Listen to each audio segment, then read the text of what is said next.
পাখির চোখ লোকসভা নির্বাচন। জাতীয় ভোটার দিবসের দিন নতুন ভোটারদের উৎসাহ বাড়াতে নমো নব মতদাতা সম্মেলন। প্রধানমন্ত্রী নরেন্দ্র মোদী দেশজুড়ে ৫,০০০ শিবিরে প্রধানমন্ত্রীর ভার্চুয়ালি সম্মেলনে যোগ দিয়েছেন হাজার হাজার নতুন ভোটার। বৃহস্পতিবার সকালে দুর্গাপুরের সিটি সেন্টারেও প্রধানমন্ত্রীর ভার্চুয়ালি সম্মেলনে যোগ দেন কয়েকশো নতুন ভোটার। উপস্থিত ছিলেন বর্ধমান দুর্গাপুরের সাংসদ সুরেন্দর সিং আলুওয়ালিয়া, দুর্গাপুর পশ্চিমের বিধায়ক লক্ষণ ঘড়ুই, জেলা সহ সভাপতি চন্দ্রশেখর বন্দ্যোপাধ্যায়, সম্পাদক অভিজিৎ দত্ত সহ অন্যান্য বিজেপি নেতৃত্ব। প্রধানমন্ত্রী নরেন্দ্র মোদী ভার্চুয়ালি সম্মেলন থেকে নতুন ভোটারদের লোকসভা নির্বাচনে নিজের মত প্রয়োগের কথা জানান। প্রধানমন্ত্রী বলেন, অযোধ্যায় প্রতিষ্ঠা করে দেখিয়েছি বিজেপি সরকার, মুসলিম মহিলাদের সম্মান দিচ্ছে, নতুন শিক্ষানীতি চালু করছে, দুর্নীতির বিরুদ্ধে লড়ছে বিজেপি। ভারতবর্ষের অর্থনীতির প্রশংসাও করছে সারা পৃথিবীর মানুষ। ভারতবর্ষ গোটা দুনিয়াকে দেখিয়ে দিচ্ছে কিভাবে দেশের উন্নয়ন করতে হয়। গরিবদের জন্য প্রতি মুহূর্তে রয়েছে বিজেপি সরকার, এমনটাও জানান। 25শে জানুয়ারি প্রত্যেক বছরের আরম্ভে 26 জানুয়ারির আগে একদিন আগে এটা ভোটার্স ডে, মতদাতা দিবস পালন করা হয়। আর বিশেষ করে এটা আগে শুধু ইলেকশন কমিশন অফ ইন্ডিয়া এই প্রোগ্রামটা করত, লোকে জানতে পারতো না। কিন্তু যখন থেকে মোদিজি 2014 সাল থেকে প্রধানমন্ত্রী হয়েছেন, উনি প্রত্যেক বছর এদিনে যুব সম্প্রদায়কে অ্যাড্রেস করেন আর ওদের বলেন যে তোমাদের ভোটের যে মূল্যটা কি আছে সেটা বোঝাবার জন্যে। তাই আজকে সেটা সারা ভারতবর্ষে প্রায় 5,000 জায়গা এটা পালন করা হচ্ছে। মোটামুটি প্রত্যেক বিধানসভায় করা হচ্ছে। আমাদের পশ্চিমবাংলার পরিবেশের মধ্যে এই মতদাতা দিবস পালন করা যেভাবে লোককে মানে ছেলেদের, বাচ্চাদের বা ইয়াং ছেলেদের মা বাবাকেই ভয়ভীত করে রাখে, তো তাদের সন্তানরা যারা ভোটার হয়েছে তাদেরও বেরোতে একটু দ্বিধা হয়, কিন্তু তা সত্ত্বেও অনেকে এসেছে। আমাদের দুর্গাপুরের বিশেষ করে আমি বলি আপনাকে, নতুন ভোটার যুক্ত হয়েছেন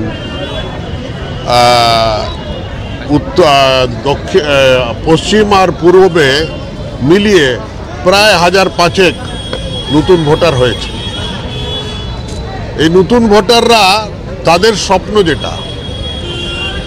যেটা মোদিজি বিশেষ করে উল্লেখ করে জানালেন যে 18 বছর থেকে 25 বছর যেটা জীবন, মানুষের জীবনের মধ্যে ক্যারিয়ার তৈরি করা বা ক্যারিয়ারে আরম্ভ করা বা নিজের ক্যারিয়ারে কেমন পরিবেশে তাদের ক্যারিয়ারটা ভবিষ্যতে আগে বাড়বে, তার জন্যে তাদের প্রতিনিধি নির্বাচনের মাধ্যমে আমার মনে হয় মোদিজি 2014 সালে যেটা আরম্ভ করলেন তার আগে কোনো দল এই কাজটা করেনি।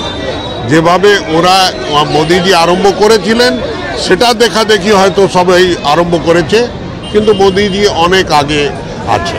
সোশ্যাল মিডিয়া তখন ছিল না, আগে তো সোশ্যাল মিডিয়া ছিল না। তৃণমূলের এলাকা ছিল, দিদিকে বলো ছিল।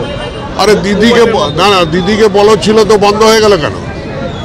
হ্যাঁ, কেন কি ওখানে তো লোকে টেট পরীক্ষার সম্বন্ধে প্রশ্ন করতে লাগলো, করতে গেল টেট পরীক্ষা এতদিনে হয়ে গেছে, তার রেজাল্ট হচ্ছে না কেন? তারপর হয়ে গেল যে কি ডিএ কেন দেওয়া হচ্ছে না? তো মোদি আর মানে দিদিকে বলবে কি কান ঝাল হয়ে গেল, তাই জন্য বন্ধ করে দিল। এখন আর কি কোনো জায়গায় বোর্ড দেখছো দিদিকে বলো? কিন্তু আমাদের এখানে আমরা নমো অ্যাপের মাধ্যমে যে কোনো লোক মোদিজিকে নিজের সংবাদটা পাঠাতে পারে। আর আপনি নিজেই শুনলেন যে মোদিজি বললেন যে ইয়াং ছেলেমেয়েরা নিজের বিচারধারা বা কেমন ভারত দেখতে চায় বা কি যোজনা আনতে চায় সেটা ওনারা লিখে পাঠালে আমরা আমাদের ম্যানিফেস্টোতেও লিখব, আর শুধু লিখব নয়, সে নিয়ে চর্চাও করব। লোকসভা ভোটের আগে কি যে নতুন প্রজন্ম তাদেরকে আকর্ষিত করার জন্যই কি এই উদ্যোগ? না, এটা উদ্যোগ নয়। ব্যাপারটা হচ্ছে যে কোনো দল যে কোনো ইলেকশনের জন্য, বিধানসভা ইলেকশন হোক বা লোকসভা ইলেকশন হোক, কিসের জন্য হয়? শুধু সরকারটা চালাবার জন্য নয়। সরকারটা কিসের জন্যে? সরকারটা জনগণের জন্য, জনগণের জন্যে। জনগণ কি চায়?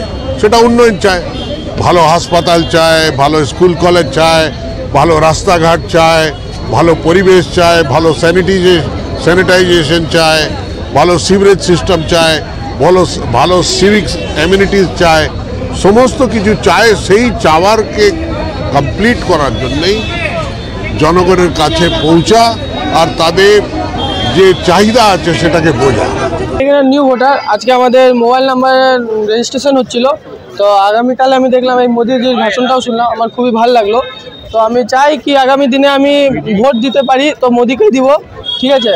আর আগামী দিনে আমি ভালো কাজ করতে পারি, দেশের জন্য ভালোভাবে লড়তে পারি, এটাই চাইবো।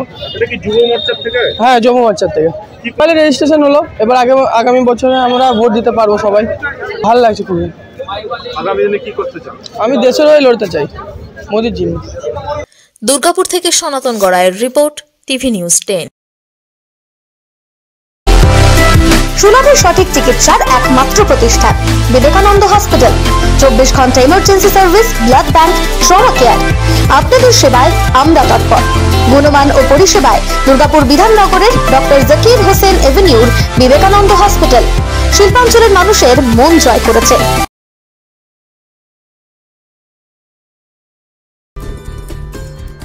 সহজেই স্বাস্থ্যসাথী কার্ডের মাধ্যমে সুচিকিৎসার একমাত্র প্রতিষ্ঠান citizen hospital, Bidhannagar, Durgapur. Helpline number 9800897855।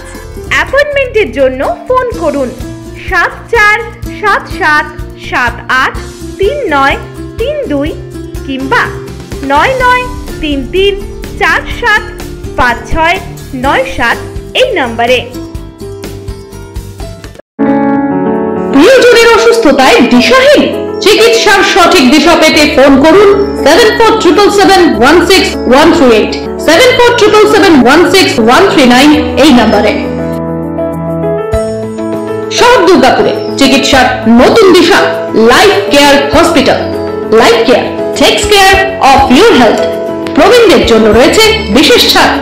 Swasthya Sathi সহ সমস্ত মেডিক্লেম ইন্স্যুরেন্সের চট জলদি সমাধান। অভিজ্ঞ চিকিৎসক মন্ডলীর দ্বারা সঠিক রোগের নির্ধারণ ও চিকিৎসা।